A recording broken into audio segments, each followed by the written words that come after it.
قومی شاعر پنڈت برج نارائن چکبست کی نظم شاعری کے بارے میں گفتگو کریں گے۔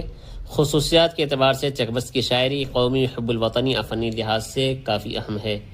ان کی شاعری میں آتش و غالب کے عارفانہ شاعری کے اثرات بھی ہیں۔ زبان کے اعتبار سے دیکھی جائے تو سادگی، تشبیہات و استعارات اور موسیقیت کا بہترین نمونہ بھی۔ فراق گورکھپوری کے مطابق میر انیس انسان دوست شاعر کی توصیف ہی۔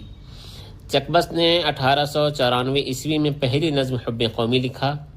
1926 عیسوی میں چکبست کی وفات کے بعد صبح وطن کے نام سے شعری مجموعہ منظر عام پر آیا، اور کالی داس گپتا نے کلیات چکبست اور عبدالستار دہلوی، روپ نارائن اور پروفیسر عطیہ نشاط نے انتخاب کلام چکبست مرتب کیے۔